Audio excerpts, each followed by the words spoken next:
Qadimgi shaharlarning birida qalbi toza, hammaga mehribon, samimiy bir otboqar yashardi. U bir boyning uyida otboqarlik qilardi. Umri mehnatda o'tganiga qaramay, doim shukr qilar, hayotda har bir narsadan zavq olardi. Qiyinchiliklarga qaramay shikoyat qilmas, doim kulib yurardi. Hatto bog'dagi mol-qo'ylarga ham mehr bilan qarardi. Otboqarning Olapar ismli qari itidan boshqa mehriboni yo'q edi. Otboqar ba'zida men ham boy bo'larmikinman deb o'ylab qolardi. Kunlarning birida u daryo sohili bo'ylab ketayotib bir idish topib oldi. Idish chang bilan qoplangan, sirtida noaniq yozuvlar bor edi. U idishni tozalamoqchi bo'lib artdi.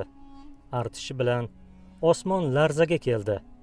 Atrof titrab, idish ichidan bo'ylari baland, badbashara bir jin chiqib keldi. Sen meni ozod qilding, ey odam bolasi. Endi 3 ta tilak tilashing kerak.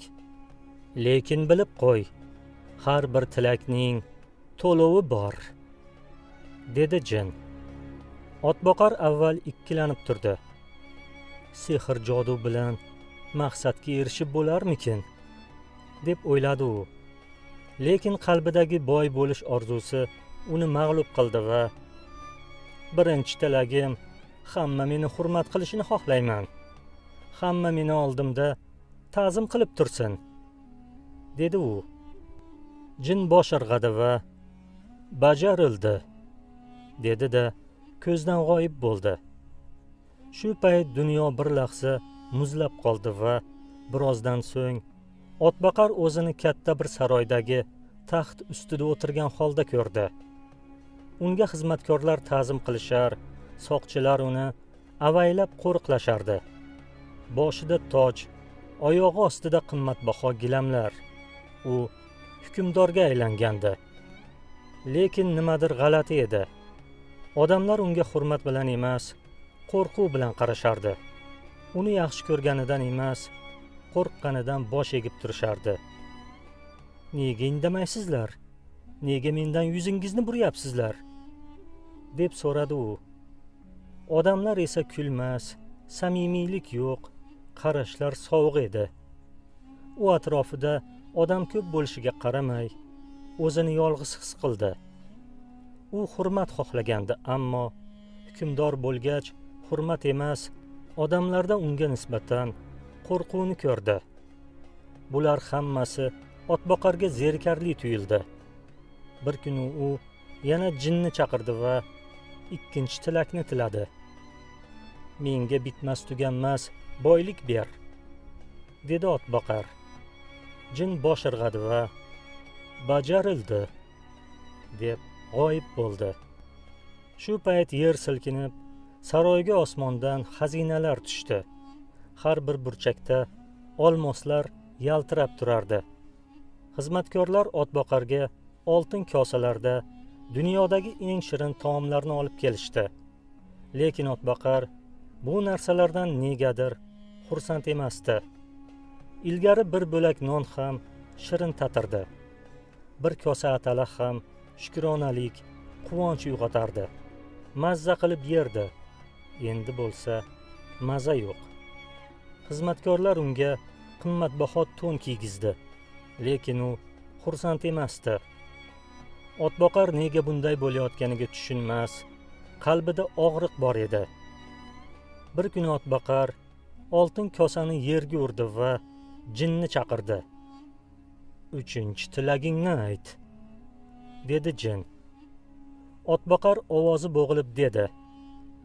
Men qalbimda hech qanday og'riq bo'lmasligini xohlayman. O'tmishdan, kelajakdan xavotirsiz, xotirjam yashashni xohlayman. Bajarildi, dedi jin va g'oyib bo'ldi. Otboqar o'zini yengil his qildi. Tanasida hech qanday azobni, qalbida umuman iztirobni his qilmasdi. Qalbida shafqat, mehr, muhabbat, sevgi ham yo'q edi. Bir kuni u ko'chada bir yetim bolani yig'lab o'tirganini ko'rdi, lekin e'tibor ham bermay o'tib ketdi. Kunlarning birida qari olapar umri poyoniga yetib o'lib qoldi. Otboqar esa olaparga qarab rahmi ham kelmadi. U odamiylik xislatini yo'qotib, bag'ri tosh bo'lib qoldi. Otboqar axiri chiday olmay baqirib yubordi. Hoy jin, oldingi holimga qaytar. Saroy, taxt, oltinlaring ham kerak emas. Hammasini ol. Menga yuragimdagi og'riqni, hayotga bo'lgan muhabbatni, ko'z yoshimni, kulishni, umidimni qaytarib ber. Hissiyotlarimni qaytar. Ammo jin kelmadi. Chunki u tilaklarni bajarib ozod bo'lgandi. Oradan kunlar o'tdi. Otboqar saroyni tashlab chiqib ketdi. U hukmronlikdan voz kechdi. O'zidagi savollarga javob izlab, sahrolarda darbadar bo'ldi. Uzoq yurdi.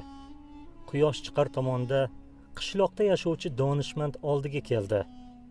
Donishmandga bo'lgan voqealarni aytib berdi va men hurmat qilishlarini xohladim. Lekin hukmdor bo'lganimdan so'ng odamlar menga qo'rquv bilan qarashdi. Boy bo'lishni xohladim, lekin quvonchimni yo'qotdim. Qalbimda, yuragimda og'riq bo'lmasligini xohladim, lekin barcha his-tuyg'ularimdan ayrilib qoldim. Har safar tilak tilaganimda hayotimni yaxshilamoqchi bo'ldim, ammo battar yomonlashdi. Boylik topib, maza topmadim. Nega bunaqa? So'radi Otboqar. Donishmand sal naridagi mevali xurmozorga ishora qilib dedi: Ana bu xurmozorni ko'ryapsanmi? Bu bog' menga tegishli. Xurmolar meva berishi uchun, mevalarni sotib, boylik orttirish uchun 5 yil mehnat qildim. Dunyoda men uchun mana shu xurmodek shirin meva yo'q. Sen esa to'kin sochin hayotni xohlading, lekin mehnat qilishni xohlamading. Sehr orqali erishilgan narsada huzur, halovat, baxt topolmaysan. Yeganing tatamaydi. Odamlar seni hurmat qilishi uchun avval hurmatga sazovor bo'lishing kerak. Sen avval haqiqiy inson eding. Qalbingda mehr, sabr, shukr bor edi. Sen shoshilding. Mehnatsiz natijani xohlading.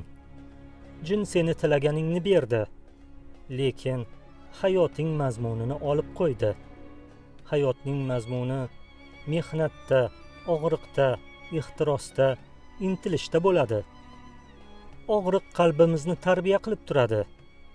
Sen qalb og'rig'idan qutulding, lekin insoniyligingni, mehrni yo'qotding, dedi donishmand.